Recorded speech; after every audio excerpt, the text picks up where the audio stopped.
ओम शांति।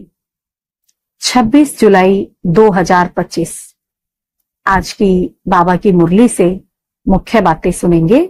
आज बाबा ने कहा, मीठे बच्चे, यह संगम युग विकर्म विनाश करने का युग है। अभी कौन सा युग चल रहा है? संगम युग चल रहा है। और संगम युग पर हमें क्या करना है? अपने सारे विकर्म विनाश करने। जो भी विकर्म हमसे पिछले 63 जन्मों में हुए या इस एक जन्म में भी हुए जब हम ब्राह्मण बने, जो भी हमारे विकर्म है वो सारे विकर्म हमें इस संगम युग पर विनाश करने हैं। इस युग में कोई भी विकर्म तुम्हें नहीं करना है, क्योंकि जो युग है ये विकर्म विनाश करने का युग है। और अगर हम विकर्म करेंगे तो हमारा जो खाता है वो कितना डाउन चला जाएगा। समय चल रहा है कमाई करने का, और ही घाटा कर दे तो क्या होगा। तो कोई भी हमें अब विकर्म इस समय पर नहीं करना है। खास इस बात की अटेंशन रखनी है। और पावन जरूर बनना है, क्योंकि पावन बने बिगड़ श्रेष्ठ कर्म कैसे होंगे। हमें अपने विकर्म विनाश करने हैं, उसके लिए पावन भी जरूर बनना है। आज की मुरली से प्रश्न है, अतीन्द्रिय सुख का अनुभव किन बच्चों को हो सकता है? जो अविनाशी ज्ञान रत्नों से भरपूर हैं।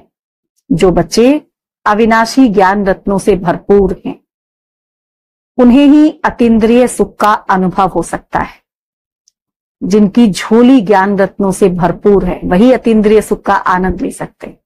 जो ज्ञान से भरपूर हैं, जो जितना ज्ञान को जीवन में धारण करते, जब हम ज्ञान से भरपूर होंगे, ज्ञान रत्नों से संपन्न होंगे, तो जीवन में भी उतारेंगे। तो जो अपने जीवन में इन ज्ञान रत्नों को पूरी तरह उतारते हैं, संपूर्ण धारणाओं पर चलते हैं, वो उतने ही साहूकार बनते हैं। अगर ज्ञान रत्न नहीं, अगर हमारे पास ज्ञान रत्न नहीं है, तो जैसे कि हम गरीब हैं। ज्ञान रत्न नहीं तो गरीब है। बाबा तुम्हें पास्ट, प्रेजेंट और फ्यूचर की नॉलेज इस समय समझा रहे। बाबा ने हमें इस समय पास्ट की भी, प्रेजेंट की भी और फ्यूचर की भी नॉलेज हमें दी। सारा ज्ञान दे करके बाबा हमें इस समय त्रिकालदर्शी बना रहे हैं। तीनों कालों को हमने जान लिया है। हम पास्ट में क्या थे, अभी प्रेजेंट में क्या है और फ्यूचर में क्या बनने वाले हैं। क्या थे पास्ट में? जब तक बाबा नहीं आया था हम क्या थे? शूद्र थे। अभी हम प्रेजेंट में क्या हैं? भगवान के बच्चे हैं, ब्राह्मण हैं। उसके बाद फ्यूचर में क्या बनेंगे? देवता बनेंगे। तो तीनों कालों को हमने जान लिया, तो कौन हो गए? मास्टर त्रिकालदर्शी। आज की मुरली से धारणाएं हैं। पहला पॉइंट है, इस पुरुषोत्तम मास में, ये कौन सा मास है? पुरुषोत्तम मास। अविनाशी ज्ञान रत्नों का दान करना है। जैसे पुरुषोत्तम मास होता है ना एक, जिसको लोंध का महीना भी कह देते हैं, तो उस समय क्या होता है? उस समय पे क्या कहते हैं? जितना दान करेंगे उतना अच्छा है। दान का बहुत महत्व होता है उस समय। तो वो किसका यादगार है? वो इसी पुरुषोत्तम संगम युग का यादगार है, वो पुरुषोत्तम मास। तो बाबा कहते हैं इस संगम युग पर अविनाशी ज्ञान रत्नों का दान करना है। अमृत वेले उठ विचार सागर मंथन करना है। सवेरे सवेरे अमृत वेले उठकर ज्ञान का मनन चिंतन करना है, विचार सागर मंथन करना है। श्रीमत पर शरीर निर्वाह करते हुए बाप ने जो होमवर्क दिया है, बाबा की श्रीमत पर चलते हुए बाबा ने जो होमवर्क दिया है वह भी जरूर करना है। बाबा जो भी हमें कहता है वो हमें करना है। बाबा की श्रीमत अनुसार हमारा हर कार्य होना चाहिए।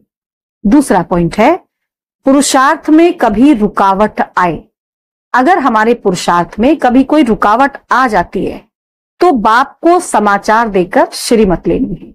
तो बाबा को बताएं, पूरा समाचार बाबा को सुनाएं, बाबा ऐसे ऐसे पुरुषार्थ में रुकावट आ गई। तो बाबा हमको राय देगा, तो श्रीमत जरूर लेनी है। सर्जन को सब सुनाना है। वो अविनाशी सर्जन है ना, उसको सब सुनाना है। सोचो अगर डॉक्टर से बीमारी छिपाएंगे तो क्या इलाज करेगा हमारा? विकर्म विनाश करने के समय कोई भी विकर्म नहीं करना। इस समय कौन सा चल रहा है? संगम युग है। यहां पर हमको विकर्म विनाश करने हैं, तो इस समय पर कोई भी विकर्म नया नहीं बनाना है।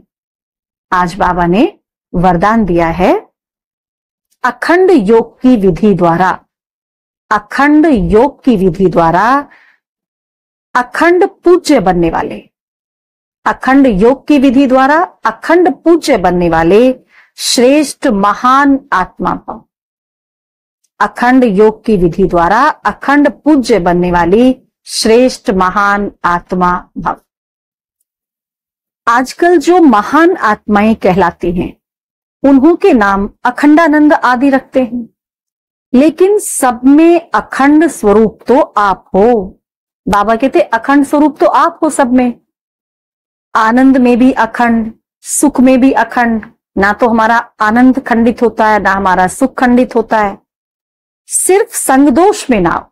बाबा क्या कहते, सिर्फ संगदोष में नहीं आओ, दूसरों के अवगुणों को देखते सुनते, डोंट केयर, किसी के भी अवगुण देखते सुनते हुए क्या करो, डोंट केयर करो। तो इस विशेषता से अखंड योगी बन जाएंगे। इस विशेषता से क्या होगा, फिर हम अखंड योगी बन जाएंगे। जो अखंड योगी हैं वही अखंड पूज्य बनते हैं। तो आप ऐसी महान आत्माएं हो। आप कैसी महान आत्माएं हो, जो आधा कल्प स्वयं पूज्य स्वरूप में रहती हो। आधा कल्प आप स्वयं पूज्य स्वरूप में रहती हो और आधा कल्प आपके जड़ चित्रों का पूजन होता है। आप ऐसी महान आत्माएं हो। बाबा हमारी महानता बता रहे हैं। आप कैसी महान आत्माएं हो कि जो आधा कल्प स्वयं पूज्य स्वरूप में रहती हो। आधा कल्प तो हमारा स्वरूप ही पूज्य है और आधा कल्प हमारे जड़ चित्र पूजे जाते हैं।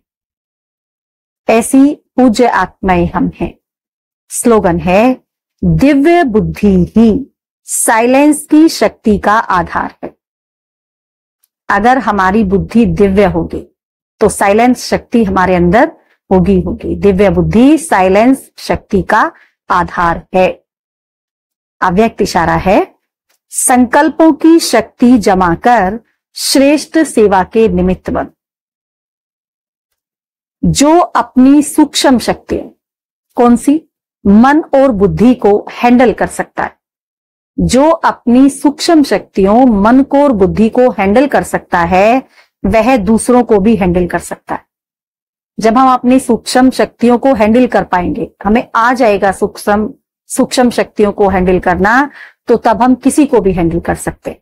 इसीलिए स्व के ऊपर कंट्रोलिंग पावर, रूलिंग पावर हो तो यही यथार्थ हैंडलिंग पावर बन जाती है। अगर हमारी स्वयं के ऊपर कंट्रोलिंग पावर है, रूलिंग पावर है, तो यही हमारी हैंडलिंग पावर बन जाती है।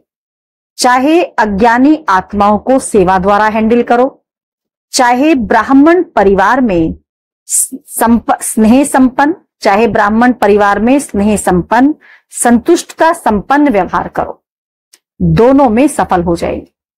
अगर हमारे पास हैंडलिंग पावर होगी तो चाहे अज्ञानी आत्माओं को सेवा द्वारा हैंडल करो, चाहे ब्राह्मण परिवार में स्नेह संपन्न, संतुष्टता संपन्न व्यवहार करो, दोनों में सफल हो जाएंगे। ये थे आज की बाबा की मुरली से मुख्य बातें। अच्छा, ओम शांति।